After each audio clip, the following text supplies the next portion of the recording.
We're going to start with the common application and starting your application. So step 1 is registration and creating your account.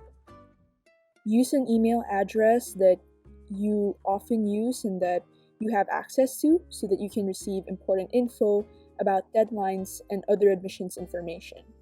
This is very important, especially when you're applying to multiple schools and are keeping track of multiple deadlines, all of the updates, especially in a time of uncertainty like right now, will be very important down the line.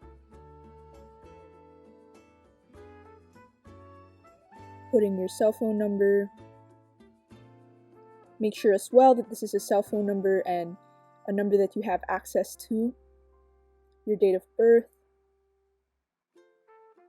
your address, the Philippines, of course, and then fill in each address line for your specific home address. Now check in the necessary check boxes that apply to you. Might be different for every person. So now that we've created our account, we're going to go into step 2, which is college search. So this is where we now put in all of the schools that we want to apply to. In the text box, we can type in, say, Stanford University, and add Stanford to our list of schools that we're applying to. To take note of the different deadlines and utilize the requirement grids that they provide. Double check the deadlines as well through the school's website, and note that some schools have a supplement deadline before the Common App deadline itself. Now we go into step 3, which is the personal data, where you fill in all of your personal information. Make sure to have your passport ready, double check, and then triple check after as well. You do not want to make a mistake in terms of the information that you are filling out. Double check and make sure to read every piece of information that you placed in really carefully. Now we go into step 4 and 5, which is family and education. Now expect a lot of questions for the parents, so have your parents close to you while filling this up. As you can see, there's information like prefix or where they're currently living, as well as birth country and all other personal information about your parents, so make sure they're with you as you're filling this up. Now we go on to the next portion, which is education. Make sure to input your school's CEEB.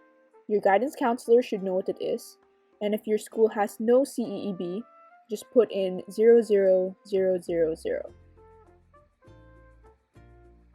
As for your grades, if your school doesn't use the GPA system or if you don't know your class ranking, leave the space blank. Colleges won't take this against you.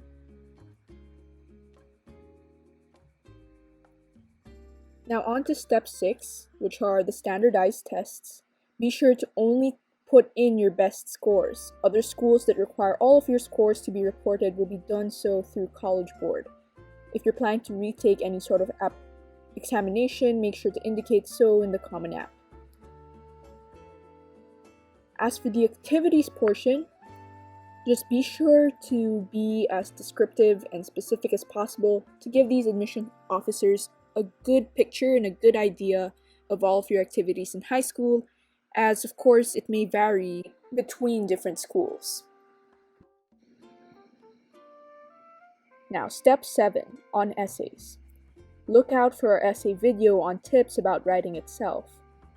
Do not write your essays directly in the box that will be shown.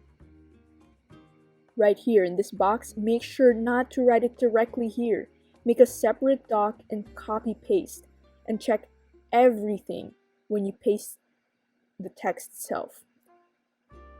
You want to make sure that there are no errors or typos when it gets transferred onto this section in the Common Application.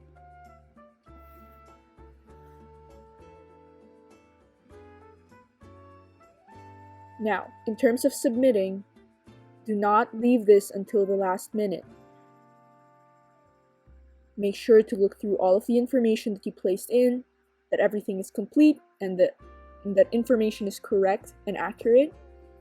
that you really just make sure that this is the application that you want to submit.